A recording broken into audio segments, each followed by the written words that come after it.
When higher education is under attack, what do? Stand up, fight back! When our universities are under attack, what do? Stand up, fight back! Higher education, hands off! Our communities, hands off! Our identities, hands off! We got in the building right now. First and foremost. All right, much respect. We got New Jersey Institute of Technology, PSA, AUP.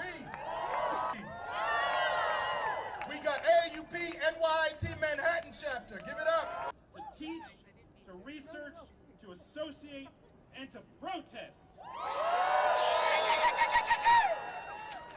We say yes to a free university. Open and accessible to all. A university where you can get a scientific education that faces up to the environmental catastrophe we've unleashed on the world. We say to a university where you can get an education in history. One that confronts the histories of racism and slavery, exploitation and empire, and of the people who fought back. These histories are being censored and suppressed by the government today. Even the dead aren't safe. We say yes to it. There's a little Walter Benjamin. We say yes to a university where you can get a political education. Where if something's not being taught in the classroom or the laboratory, if thinking and learning is being foreclosed, students can pitch their tents on the quad and teach each other and teach their teachers.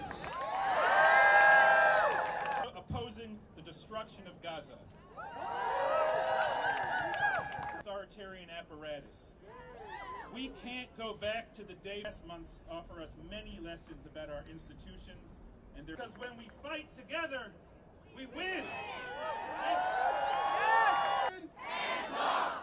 Our students, Hands off! freedom of expression, Hands off! This is amazing. We have a great lineup of speakers. When protesters are abducted off our very streets into deport to learn, and when our international students and our international colleagues who are here on visas have it now as a purge, and we need to fight back. It's inspiring to see so many of you out. What the government is doing has absolutely nothing to do with security. It is entirely about repression. That's right. The U.S. government is using every tool in its massive arsenal to arrest, to detain, to deport, and in the case of universities, to defund these institutions simply because they disagree with U.S. foreign policy and have the humanity, let alone the temerity, to stand up for Palestinian human rights and oppose a genocide in Gaza. That's right. Fear of speech is authoritarianism. Fear of freedom is authoritarian, and it's being done on this under this false guise of a false definition of anti-Semitism, which, given the Nazi sympathizers in the administration, is obviously preposterous pretext. The true goal is to weaponize this ideological orthodoxy to dismantle the very institutions that undergird our democracy: courts, lawyers, civil society, and universities.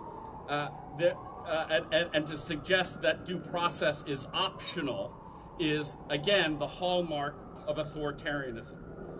Their strategy depends on testing us and shocking us to see if we will give up. Their strategy depends on dividing us so we cannot support each other. Will we let that happen? No! Will we stand together? Yes! Will we be silenced? No! Hands off Mohsen. Hands off our students. Without warning. The project involved a randomized controlled trial, and it was focused on identifying. We also need math. Now look at those budgets, the math ain't mathing. That's what rappers say. We know that Donald Trump is disgraceful and shameful. That's right. I'm saddened to say that Mayor Eric Adams is disgraceful and shameful.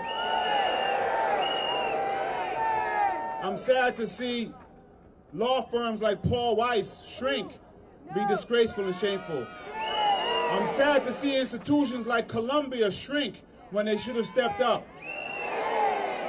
And I saw our Columbia University journalism students. I want to thank you so much for having the courage to step forward when your president and your leadership let you down. I'm part of the America that has always fought back and always pushed forward and always said we will not let this happen while we're on our watch. And I want to thank all the leaders of the institutions of higher learning coming forward and say, you will not erase history. You know, our AUP president and our labor coalitions have made the point that Trump's cuts and Trump's policy